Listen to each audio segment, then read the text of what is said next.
Why the British looted Eritrea during its occupation, by Barnabas Araya Johannes. In the years to come after winning Eritrea, the British became obsessed with it. Those who claimed that they were entrusted by the Europeans to care for Eritrea were not sitting idle. According to Sylvia Pankhurst in her book Eritrea on the Eve, the naval base in the port of Massawa, built to hold 1,000 sailors, had been bulldozed to the ground. Navy headquarters, a 500-bed hospital with its air conditioning plant, the oil storage tankers, main water supply tanks, electricity units, naval warehouse, customs offices, more than 75 buildings in all had been reduced to dust and rubble. She alleges that they spared no time in dismantling industrial equipment and stripping wood, iron, steel, and gone to benefit British-run territories in Africa, the Middle East, and Asia. She said in Massawa, they dismantled cement factories and sent to Sudan. An aerodrome, a small airport, had been sold to Egypt.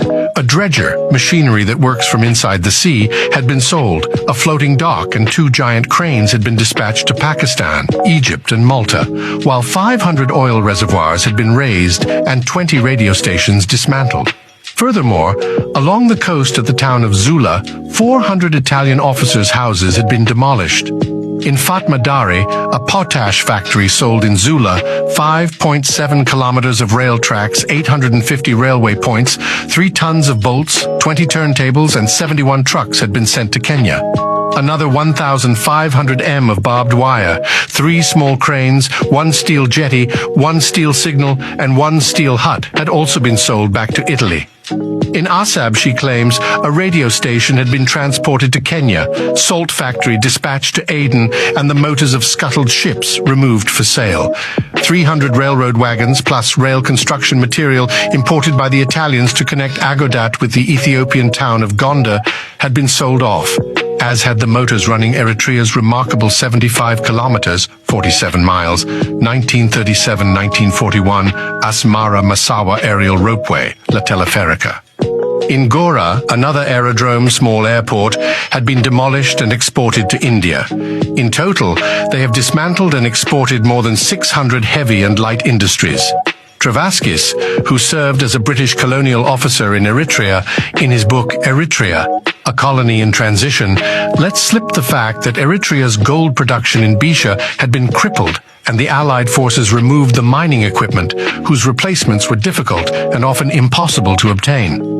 The Eritrean fishing industries were similarly crippled by the acquisition of irreplaceable equipment.